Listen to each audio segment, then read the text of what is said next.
Ruego a Dios que hayan seguido siendo bendecidos y todos sus seres amados, todos seres amados, congregados hoy viernes 14 de junio del año 2024, en gracia de Dios, aconteciendo en una transformación con la Fundación Cambio Gnosis, que desde el orden personal, su siervo, les comparte testimonio de vida al tenor de la meditación en la palabra de Dios con la Fundación Namaya el día de hoy, con la formación ambiental, mente, alma y cuerpo conectados con la Fundación Escuela de la Conciencia Ambiental, referida a la palabra de Dios en la primera libro de los Reyes, acerca del profeta Elías, los fenómenos naturales, ocurriendo allí, huracán,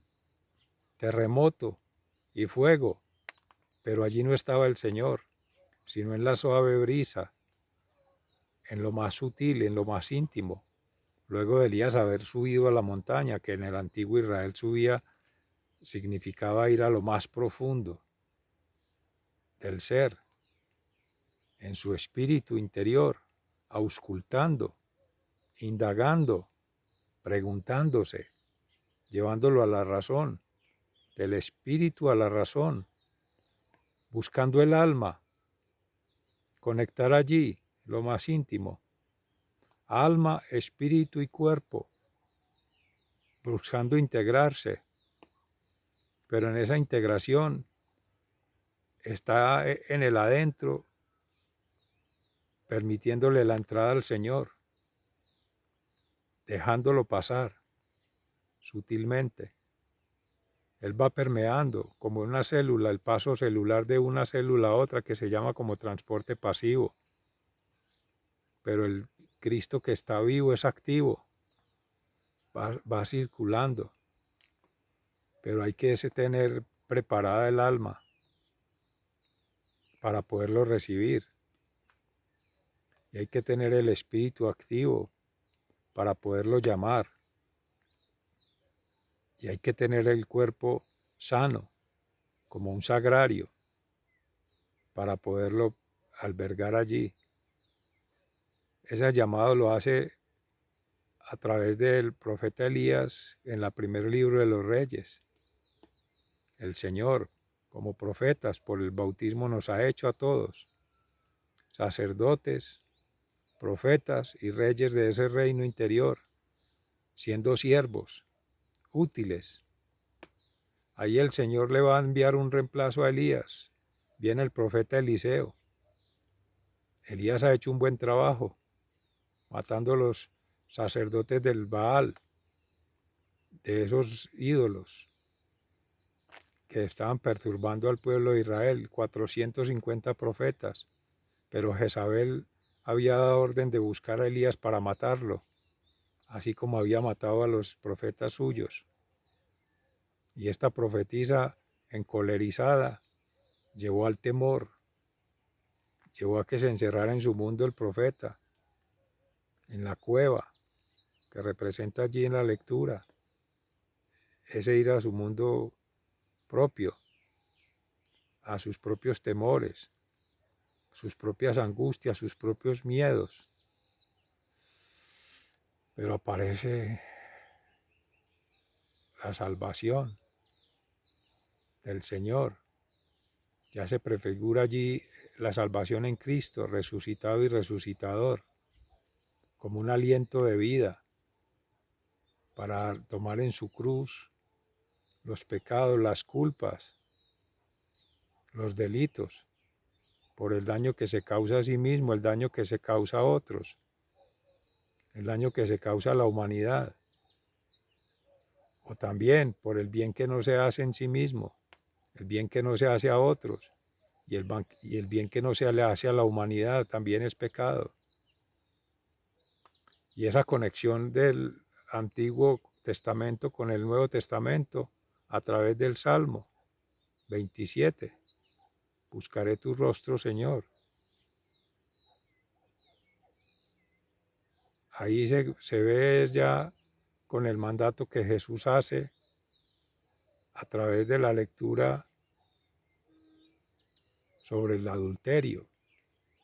Adulterio como entendido como un pecado capital grave, levoso y dañino. Corrupción, es contaminación, es perversión del alma, del espíritu y del cuerpo. Y para hacer la metáfora, el Señor hace la hipérbole exagerando: si tu ojo te es ocasión de pecado, sácatelo. Más te vale entrar tuerto al reino de los cielos. Y asimismo, si tu pie te es motivo para pecar, sácatelo, córtatelo. Más te vale entrar cojo al reino de los cielos. Y si tu mano te es ocasión, córtatela, ocasión de pecado. En todo eso lo que está enseñando el Señor no es mutilarse, no es la ley del talión, ojo por ojo, diente por diente. Que si a alguno le cortó una mano, entonces ir a cortarle la mano al otro. Que si el uno robó, entonces cortarle la mano para que no siga robando. Esas son prácticas que se tienen en muchas culturas, de hermanos originarios, de Abya Yala, América, también de Asia, de África y en otras latitudes, que se pueden acuñar al mismo referente de la ley del talión, pero que no enseñan nada, no forman nada, antes deforman, porque se hace una interpretación literal, al pie de la letra, tal cual, lo que dice el texto, pero hay que mirar que es que lo que está por fuera de las letras está en el espíritu, y lo que se captura allí está capturado por el lenguaje, está aprisionado, está encapsulado por el lenguaje escrito, y recoge quizá de un lenguaje oral, hablado, del verbo. Y se nos olvida que el que está ahí es el verbo de Dios, que no se deja encapsular, que es Dios mismo, que ha sido, que es y será omnisciente, omnipresente y omnipotente, y es Cristo, el Verbo encarnado en María Santísima por obra y gracia del Espíritu Santo, pero que no se deja privatizar, no se deja encapsular, no se deja contener. Se meditaba en la palabra de Dios y luego con la Fundación Amayá acerca de las virtudes teologales, la fe, la confianza y la esperanza, pero también se meditaba en la obra de Santo Tomás de Aquino al tenor de la reflexión que hace Fray Nelson Medina de la Orden de los Dominicos sobre la intuición atribuible a los ángeles, la razón atribuible a los hombres en sentido genérico, hombres y mujeres, al hombre, como está escrito en la Sagrada Escritura, y la comprensión atribuible al Verbo, a Cristo, al ungido, y como tal, no se deja contener en un papel, no se deja contener en una narrativa, en un discurso, no se deja contener en una pintura, en un abstracto. Todos son representaciones humanas a nivel personal, a nivel social, a nivel cultural, que sirven es en lo humano, para ir yendo a tientas, avanzando un poquito en el conocimiento de Dios.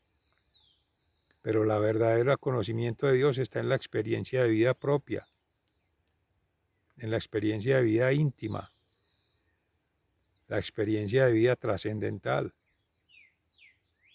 Y pasando ya al orden de lo teórico, lo práctico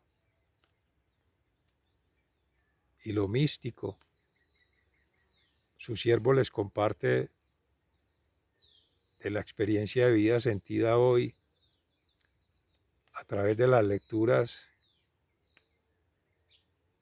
sagradas, de las escrituras sagradas, de las manifestaciones sagradas de Dios en la mañana. Primera enseñanza con Elías, que tomando en San Juan Pablo II, no tengas miedo, salir de la cueva que hemos construido o en la que nos hemos encubierto para huir del mundo, huir de la realidad, huir de la afuera. Hay que ser un ser en salida, como dice el Papa Francisco, un discípulo misionero. Y el ir en salida implica estar entrando y saliendo, porque se necesita ir a lo más profundo de la cueva, a lo más íntimo, a lo más sagrado de este sagrario que ha hecho el Espíritu Santo inhabitando allí, junto con el Padre Celestial y con Jesús, su Hijo unigénito, para poder leer en ese silencio lo que está escrito de manera abstracta, de manera sutil, de manera amorfa, para tratar de contenerlo en la forma del alma, en la personalidad, en el temperamento, en la maduración que se tenga de las virtudes, según se meditaba en estos días con Javier Olivera Rabarsi, los diferentes temperamentos para poder avanzar en santidad, temperamento colérico, temperamento melancólico, 4 temperamentos que hace referencia allí, pero que dan formación al carácter. Ninguno está por sí dominando, sino que hay varios de ellos en la historia de vida. Y cada quien va madurando un carácter, que es la espiritualidad, la personalidad y la emocionalidad allí convergiendo, congregada en simultánea. Todo ese desarrollo hace parte de la experiencia de vida y que para hoy, como se decía desde el profeta Elías, antes de que llegue el relevo con Eliseo, como lo anuncia el Señor allí, la orden que le da a Elías, vaya al pueblo de Israel y anuncie, nuevo profeta Eliseo, como también nuevos reyes, para poder seguir su obra. Y está la otra experiencia de vida con el Evangelio, el adulterio, adulterar, alterar el orden natural, es el pecado más grave.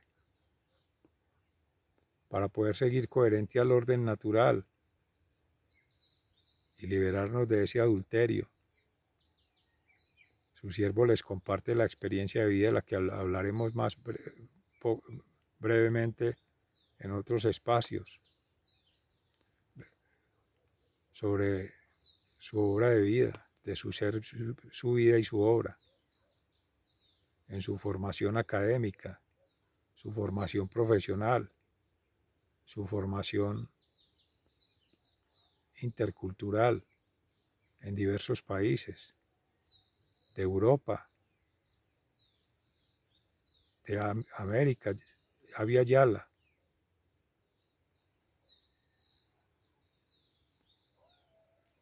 Estados Unidos y Colombia y Venezuela y Cuba. En Europa, en los Países Bajos y en Centroamérica, en México. De todas esas experiencias se hablará más adelante para mostrar los cursos de vida en el orden natural que se van a desarrollar o que se han venido desarrollando o que se podrían desarrollar conforme se van dando las circunstancias. El Seminario Ecuménico del Orden Natural, un seminario abierto para la formación.